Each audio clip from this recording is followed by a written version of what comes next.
Okay, so what we're going to do is I'm going to talk about how to do EME, Earth-Moon, Earth communication. So we're going to reflect a signal off the moon, and we're going to do it with an SDR. But first, we got to do a little bit of training. We're going to try and learn a little bit about the analog part. The part that I'm going to talk about is between the antenna and the A to D converter. We're going to even include some of the A to D and D to A converter. We've got lots of wonderful software work going on here, but we need to focus on that RF bit a little bit. So first thing we're going to have to do is get a few references and a few definitions in. So the first thing we've got to realize is that we're talking in an analog world, and it's a power that we're dealing with. And we can represent that as a voltage across a resistance, or we just represent it as a power itself. So what happens is the powers can be very small in communications. You're receiving something, a radiostron, or you've got a signal that ultimately maybe displaces a little bit of charge on a gate of a FET, or you've got a transmitter. It's a huge transmitter. You've got your microwave oven. It's cooking your lunch for you. So we have to deal with all those signals. And in EME, we're going to transmit with a large signal. We lose the audio? Okay. So just a few points of reference. We know that we can represent as a voltage. We can represent it in dB. dB is a ratio measurement, and dBm is an absolute measurement because we have referred to 1 milliwatt. So we're going to be using these terms a lot. So let's take a look at amplifier properties. That's going to take into consideration a lot of active devices. We're going to start with an amplifier. And it makes things bigger in the case of amplifier, but it introduces distortion and noise. So it's not an ideal amplifier. It does introduce those.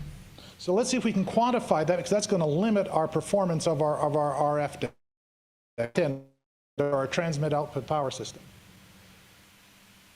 So let's take a look at noise. So I'm going to go through here kind of quick. There's got some math in it. But what happens is we want to try and model this noise because we're going to do some calculations on it. So what we're going to do is we're going to model the world as a noiseless amplifier, and we're going to inject some amount of noise in it. And what we're going to do is we're going to bundle up all the noise that we have in the back end and put it into this synthetic source at the beginning, quantify it, then we can compute the signal noise ratio coming in, because we know how much signal we've got, we know how much noise, we get SNR, and now we can start doing some metric calculations of what our performance is going to be like. So the first thing we're going to do is we're going to look, what's their equivalent noise power? And with a little bit of physics, we realize that the noise power is actually equal to KTB, Boltzmann's constant times temperature times the bandwidth. So wider the band, the more noise, the higher temperature, the more noise. So that's the things we're going to work against. So how do we work this out? Well, the first thing we need to know is what the signal and noise ratio is. What's a degradation? What's the signal noise ratio out versus the signal noise ratio in? And that really is the definition of the noise factor. It's a number. It is greater than 1. If it's 1, there is no noise contribution. So the signal and noise is exactly the same on both sides. But the amplifier contributes noise, so the value is always got to be greater than 1. So what happens if we're going to have a lossy device? Let's say we've got some coax that's got some loss or an attenuator or something. So let's start with the simplest thing. If we do some math, you can do these on your own. I'm not going to dig through all the details, but we'll find an interesting thing. The attenuation is exactly equal to the noise factor. And the other thing we'd represent sometimes is a thing called noise figure, which is the noise represented in dB, is a dB ratio. So it's 10 log that noise factor. So they're going to be used kind of interchangeably. And if you look through the industry textbooks on noise figure of LNAs or transistors, it'll often be in dB, but when you do calculation, you have to convert it to noise factor many times. So this is one of the things you have to look out for. But if we're looking at a lossy device, mixers will fall into that, the noise figure is equal to the loss of the device in question in dB, or you can work it in noise factor, either ways. So the other thing that we end up doing is we're going to see what happens with an amplifier that has a known noise figure. You can get that from the data sheets, how much noise actually comes in, because we need to know that to compute the signal noise ratio of the system. So we do another little bit of math, and you can follow through it. But we find out that the equivalent noise power is equal to KTB times the noise factor minus 1. So if the noise factor is 1, then the equivalent noise power is 0. So that extra noise power is actually 0. If the noise factor is 2, which would be a 3 dB noise figure, that means we're getting twice as much signal noise power, as equal amount of noise power going in as we get noise being generated by the device. So it degrades your signal and noise ratio. So what happens when we cascade devices together? We're going to have to put several amplifiers together because we don't have enough gain in one. Then what happens with the signal and noise ratio? So if you look at this a little bit, there's a little bit of math to it, but what happens is every time you go through an amplification stage, you add a little bit of noise, then you amplify that noise with the next stage. So you have the signal coming through the first stage, it's got a little bit of noise. and then you're going to amplify it. So that noise, because remember we put it into the input, now is amplified by the same amount as the first stage. Then it goes in the second stage, and it adds its noise to it. And then that stage adds its gain to the signal plus the noise. And what you notice here, if you look at the graph carefully, that the signal noise ratio at the output is less than the signal noise ratio of the input. But there's another little sneaky part that shows up in the equation here. I think it's on the next slide. It says, if we do a little bit more math, we'll see that the noise factor of the total is dominated by the very first stage, and the second stage is attenuated by its gain. So let's take a look at that equation at the bottom. It says noise factor total, F1, that's the noise factor of the first stage, plus the noise factor of the second stage, minus 1, we're removing that input, divided by the gain of the first stage. So that means that your total signal noise ratio degradation by the noise is going to be dominated by the first stage, and as much gain as you can get up front there is going to reduce the effects of the noise on the second and third and subsequent stages. You can cascade this equation together and do it from multiple stages. So you work at the back, from the back going to the forward to the front, and you can actually work out what the total aggregate noise figure of your system is. So the other thing we're going to look at is intermodulation. Now we talked about the weak signals, which occurs at near the noise floor. Now what happens when we make the signal really big? We've all seen intermodulation. We start turning up a signal, all this garbage starts showing up. So let's see how we address that. So let's see what happens in an amplifier. So you look at the amplifier, the red curve is the transfer function of it. If we have a small signal that goes in, it deviates up and down that transfer function a little bit. So we have, say, for example, a 1 volt peak-to-peak signal. We compute the gain. It's a gain of 14. Do a little math. 20 log takes 10. Remember those first equations? Its voltage is 20 log. This 23 dB. So let's make it a little bigger. Let's make that signal 2 volts peak-to-peak going in. Same amplifier. Output's now 10 volts peak. 2 times 10 volts peak-to-peak. We do the math. We get 20 dB. So all of a sudden the gain's dropped off. And what's been happening? What's going on? Well, what happens is you're driving the amplifier, and the amplifier can't go any further. It's up against the rails. The transistor saturates or it goes to cutoff. It can't turn off anymore, and it can't turn on anymore. So the signal can't get any bigger. So that's what's starting to happen. And when you do that, it starts to degrade the quality of the output signal. Okay? That's what's going on. It's clipping the top and the bottom off. If you look at it, this is a little better graphic of it. You can see the green. That's the signal that it can amplify. And the red part is just not going to show up on the output. So you have this clipped waveform that's going to come out of it. Okay. So let's see if we can do a little bit of work with it. So if we describe that transfer function as a polynomial, remember you can do a Volterra series and things like that. And we say, well, what if we let all the linear terms prevail, like just A1, then we have a linear amplifier that's good from 0 power to the power of an exploding sun. So that's not going to work too well. So what happens if we have some higher order terms? So we put the higher order terms into it, and we use the second and third order terms most often. You can go to higher order terms if you want, but usually second and third order terms are what are used. And if we replace the signal with a sine wave or cosine wave, we can compute a couple of interesting things. The first thing we discover is that as the curve starts to heel over, so you have that cubic curve, we'll find that the gain actually limits. So when the ratio of that A3 coefficient relative to the A1 coefficient, when that ratio starts to get to a certain point, we can actually compute what the gain of the device is and when it compresses. So we'll actually find a point when the signal actually compresses. So what you'll see is that the amplifier can't go any further. So if we know something about that polynomial, indirectly is how we'll end up doing it, we can actually compute some of the performance of the amplifier without getting down to the transistor level, which makes life a lot easier when you're doing the system. Okay, so theory of two tones. We're going to put two signals into it, two sine waves, do a bunch of math, and we're going to find something really interesting. There's a couple of terms. There's one term there, it's in the sort of the middle, that's got a little bit of highlight, and it says we've got a signal that's twice, it's omega 2 minus 2 omega 1. That means that there's a mixing going on. The signal at frequency omega 1, there's going to be another signal being created that's omega 1 minus 2 omega 1, and another one's going to be created omega 1 minus 2 omega 2. So what does that look like in a spectrum? So if you look at it, you see we put two signals in here. We've got F1 and F2, and here they're megahertz apart.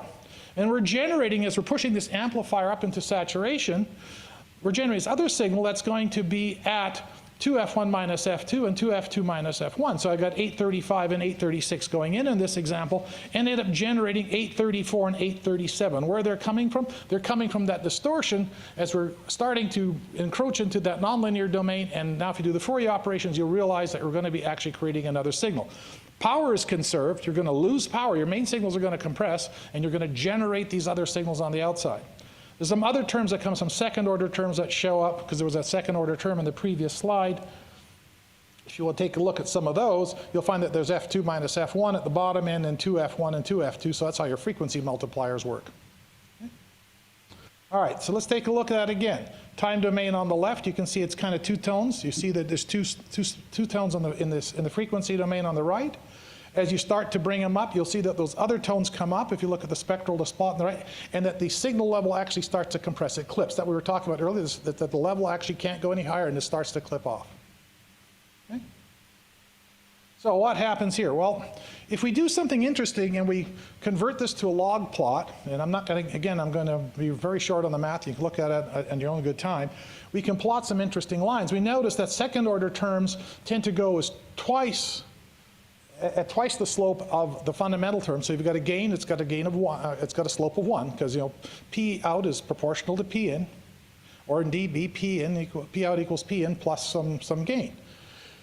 The second order terms go up at a slope twice that. So for a 1 dB change on the input, they go up 2. And there's third order terms for every 1 dB in change, it goes up 3. So let's take a look at those. So here's a bit of a graph representation of it. So you can see the slope, or the area slope of 1, that's your fundamental signal. That's the one you want to amplify. There's another set of curves, those spurious that came up, those 2F1 minus F2 and 2F2 minus F1, they come up, and they'll come up with a slope of 3. And if you look at that very carefully, there's a point where the two lines intercept. One's a slope of 1, one's a slope of 3, and they end up hitting some point up on the graph. It's a synthetic point. You can't really get there because you can't amplify that high. But if you do that, you end up with a thing that's called third order intercept. So if you read the specifications of power amplifiers, they'll say third order intercept, or OIP3, which is the output third order intercept. And if you know that point, and you know the slope of the line, which you do because of the math, then you can compute at any power point that you like, well, how big those signals are. What's the signal level of those unwanted signals relative to the signal that you actually want to capture. So you can actually see that. So I'm going to transmit a signal, and if I push the amplifier too hard, I'm going to start generating these intermod products. And when I do that, I want to know how much room I've got. What's the signal-noise ratio on that? And if you look at something else, there's a noise floor on the bottom there. And if I look at that point where the intermod intersects that noise floor, that's the biggest signal I can actually carry in that analog amplifier. It's like running the maximum number of bits in your A to D converter. That's as big as a signal as that amplifier can do. Because in the bottom end, you're seeing the noise, and the top end, you're seeing the intermod. So if you go any higher in signal, you get an intermod product. So as a consequence of that, you end up realizing that that's the maximum range. And they call that the spur-free dynamic range. That's the same thing you see on A to D converters. It's also in the analog world as well. And that's those intermod spurs coming up. Okay? So you can do a cascaded analysis. You can cascade it. What you usually find is that the amplifier with the lowest IP3 relative to the signal level is going to dominate the system. So you can see this intuitively. If you have an amplifier that saturates early on in your power amplifier stage, let's say running at the 100 milliwatt level, but you want to go to 10 watts, and you've got a couple of stages to get there, but the 10 watt amplifier doesn't saturate, then that driver stage way down, that inexpensive driver, is going to saturate and dominate your performance. What you really want to do in design is dominate your intermod with the highest power stage, because it's the most expensive one to do it with. So the lower power stages, they're cheap or cheaper, and you want to dominate your IP3 on that. So that's how you kind of cascade it. Now there's two ways that those sum together. One is coherent, the other one's incoherent. In most cases, you do the analysis coherent, which is the worst case. That assumes that the vectors all add up like this. They're not some random vector. So you have one that's a squared term, which gives you a lower value. So you want to take the worst case, because we're kind of doing system engineering. If you know something about your properties, you can sometimes do this as a non-coherent case. If you really want to know the answer, you've got to do a circuit level simulation, and you can actually compute it with much more accuracy. So here's another little sort of review of it. Here's IP3. You see that point on the curve? The slope is 1. The other slope is 3. Remember we talked about the second order terms? Well, you can have a second order intercept. And that's an important thing when you're dealing with zero IF receivers. So a lot of our SDRs that we have a zero IF. They convert down to some baseband. And what happens there is, remember we had F2 minus F1, and they come down at low frequency? Well, some of those will leak through the system, and they'll show up as a signal down in your baseband, and you wonder where that's coming from. That's F1 minus F2, and you're overloading your receiver front end, and it's getting through the system. So that will happen sometimes, and you have to watch it. And if you look at the specs on things like the 9361, there's an IP2 spec as well. So they've actually characterized that. So another thing to keep in mind. All right, so let's talk a little bit about A to D converters. The A to D converter is basically a high-speed voltmeter. All it does is it measures voltages as fast as you can get it to do that, for whatever the purposes it is. And it also generates some noise. The noise is going to be due to some signal across an internal or external resistor. So I'm going to have a signal I'm going to impose across that resistance. That's the power that the A to D converter is going to read. Remember, it's a voltmeter. To know the power, I have to know what voltage is across some form of resistance. That's what I have to compute. And I can compute a noise figure of this thing, or a noise factor of the A to D converter. So let's put that in, and we also have a band limiting. So we're going to start with the Nyquist bandwidth filter. So we're going to go sampling rate on 2. You can do math for different schemes, but that's where we'll start. So when we do a little math and put it all together, we can start actually computing this signal-noise ratio. So we can take a look at it this way. The full-scale signal we can get, the maximum peak-to-peak value, is basically the smallest signal I can get in the A to D converter, least significant bit, and the fully saturated value of the A to D converter. That's the biggest signal I can get. I know the noise signal coming, that's KTB, B being the bandwidth, because I know how wide my band is. I know what the signal and noise ratio of the A to D converters. If they don't publish it, then you can look at 6 dB per bit. It's usually 6.02 dB plus, was it 1.7 dB or something like that? That's a good rule of thumb. But usually it's a little worse than that because there's various quantization noises that show up, and you'll find that in the published data sheet. So now we can calculate it. So I did it here for AD9446, and it will go to 3.2 volts peak to peak. I'm using it's a differential input. Its published SNR is 82 dB, and the bandwidth is 40 megahertz, an 80 megasample A to D converter. We do the math, and we find out that the noise figure of this thing is 33.9 dB. So here's our pretty good A to D converter, and has an absolutely horrible signal. It has an absolutely horrible noise figure. That's why you have to put some gain ahead of your A to D converter. If you want to copy a low noise signal, you've got to put some gain ahead of it. But there's something you got to watch. I can put the LNA in front. I can make the noise figure better, so we put a gain of 20 dB, or a voltage gain of 10, in front of that same A to D converter, do the math, and now that 33 dB noise figure is down to 14.9 dB. Remember that equation we derived earlier with the noise figure? We used it here. So now we can do this, but now we're at 0.32 volt peak to peak. That's the maximum signal. Okay. All right, AGC. So how do you keep this thing from going off the rails? Well, you build an AGC system in it. So what you have to do is actually control the gain stages ahead of the A to D converter to keep it between the guardrails. You want to be above the noise floor, so you got good signal fidelity, but you got to keep it below clipping so you don't end up generating garbage. So you build an AGC. How do you do that? Usually you take a little sample of the A to D converter, you compute the mean power out of it, mean squared power out of it, I squared plus Q squared, build an IIR filter of some description, little state machine, and you control the gain. It can be digital, it can be analog. And sometimes there's a state machine that you control because you want to have a fast attack, slow decay. It's dependent upon the project that you're doing. Okay, let's look at D to A converters briefly. D to A converters also specify spur-free dynamic range. So you have this maximum signal, and there's some spurs.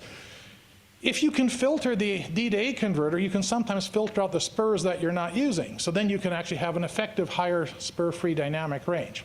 And some of those spurs aren't generated by the A to D converter, particularly if you've got a D to A converter.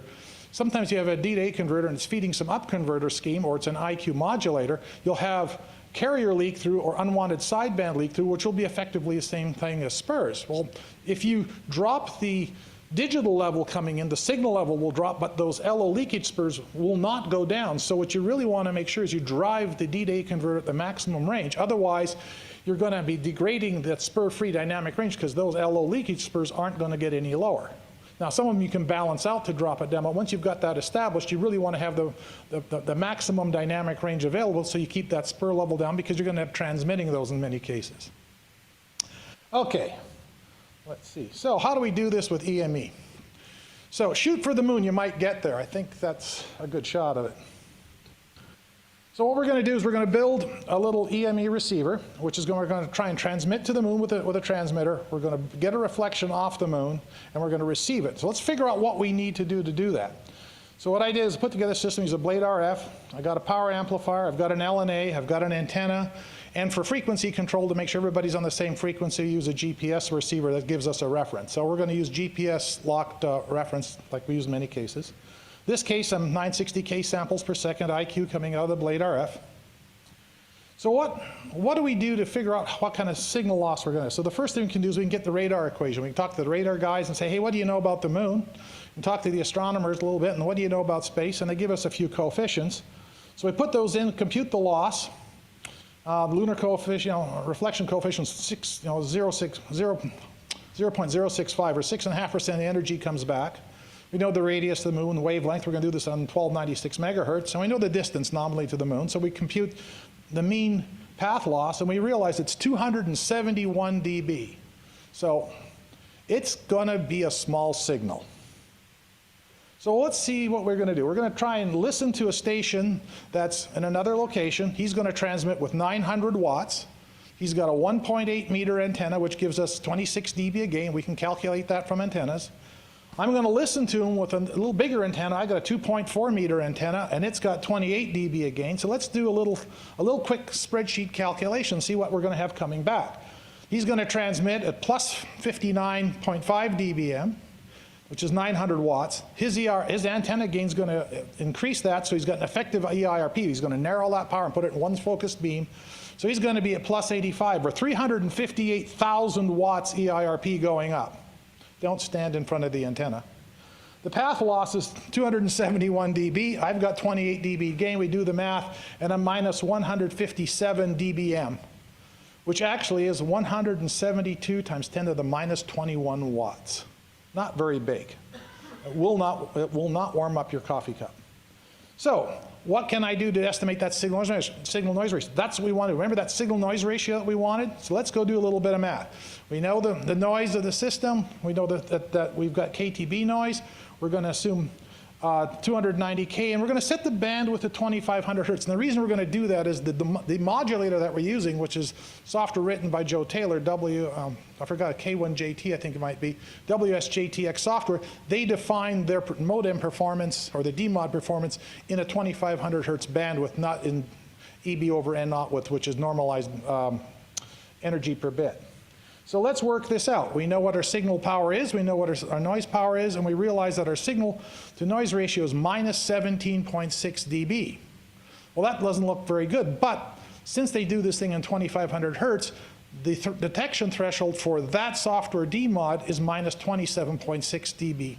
So therefore, we've got about 10 dB or so of signal to noise ratio that we can actually work with. So how does it work?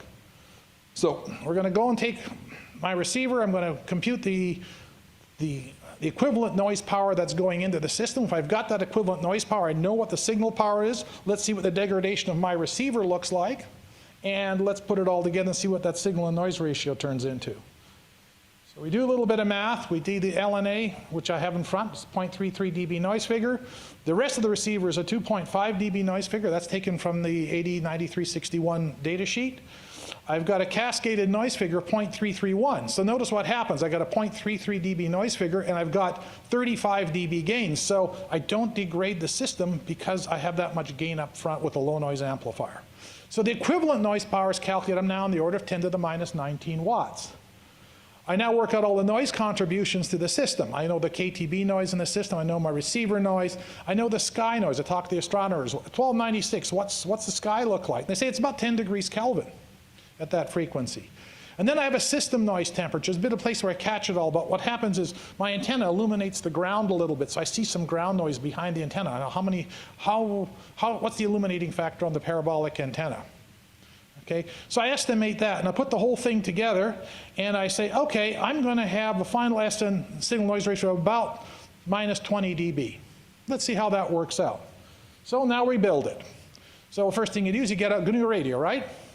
So you put it together, Osmocom source, blade RF talks to that, do a little frequency offset control, do some decimation. In my case, I've got the receiver system outside, and inside I've got another instance of GNU radio, which is now going to feed the data from over a UDP socket going over an Ethernet going outside into another instance, do a little bit of filtering, and feed it into WSJTX, which has got to be connected to an audio device. We have to do a little bit of hand waving to get the audio from GNU radio into WSJTX. And guess what happens? We listen to somebody. So here we are after all this work.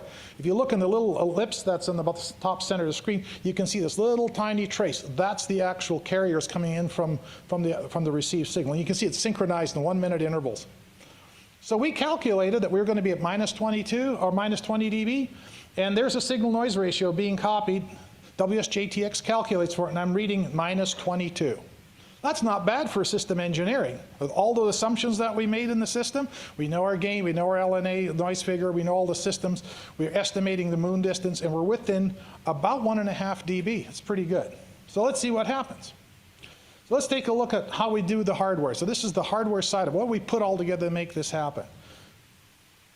So the first thing was built an LNA. So anybody who's into the design world sees that that's an ADS schematic, and then I designed the LNA for it, and we predicted that we had a reasonably good noise figure. I think we predicted 0.28 dB noise figure and 37 dB gain, and I don't know if it shows it on the bottom of the, there it is.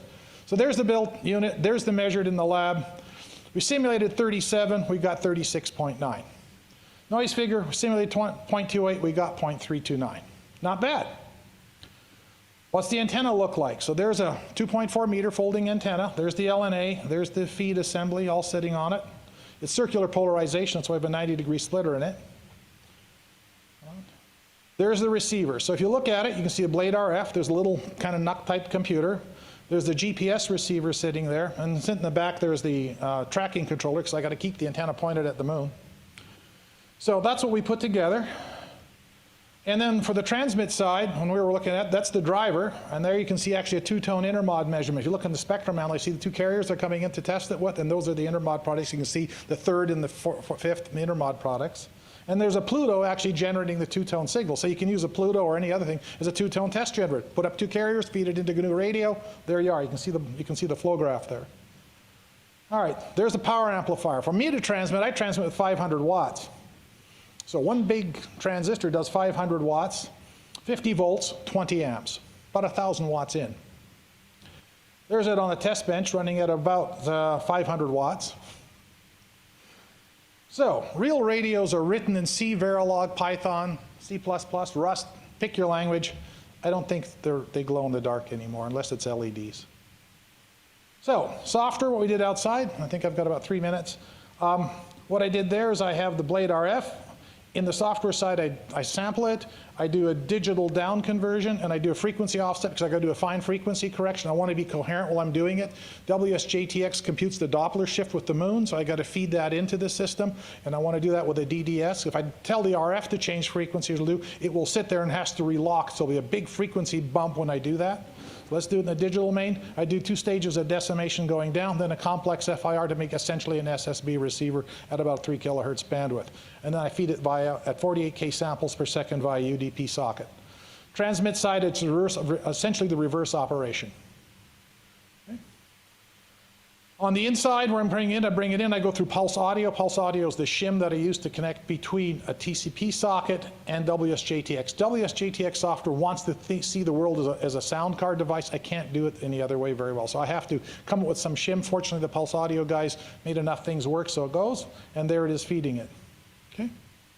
So it'd be nice if it had that. Unfortunately, that's a de facto modem interface. That's what we use. Okay? Transmit, receive control, there's a lot of stuff in the back end that's got to go. When you want to go from receive to transmit, turn off the LNA, switch the antenna, turn on the power amplifier, turn on the driver, turn on the envelope, and start transmitting. You want to go back to receive, turn off the envelope, turn off the power amplifier, turn off the driver, switch the receiver, the antenna back over to the receiver, and then turn the LNA back on. So you don't want to transmit 500 watts in the LNA. It won't last very long. Okay. So we have another little block diagram with the frequency control, how that was all set up to go together. WSJTX talks to the ham lib system.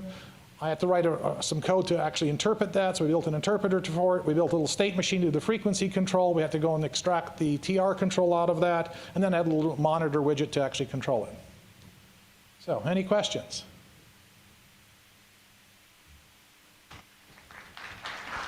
All right. Let me just come over with the mic. Excuse me, I need to squeeze through here. Hi. Is there any special reason for the choice of this frequency, 1296 megahertz? It's one of the frequencies where all the people who want to talk to the moon use. So there's a couple of frequencies we use. It's usually 1296.065. There's a kind of a chat reflector that's online. We all kind of gather on that, and we decide what frequency we're going to go on and what kind of timing sync we're going to use. And there's multiple modes. Since the WSJTX modem has multiple modes, we select which mode we want to try. Okay, so that's where the water. There's also activity on 144 megahertz, 432 megahertz, and then 10.368 gigahertz. And there's some other ones in between that aren't as commonly used, but 1296 and 10.36 gig and 144 are fairly common. Anything else? Actually, the next speaker here, Francis. Okay, you can already walk up. Oh. Just for perspective, where were you located and where was your friend located? I'm located in Portland, Oregon, and he was in San Diego. So we weren't line of sight, except via the moon. All right, thank you very much. We will thank the speaker again. Thank you, Dennis.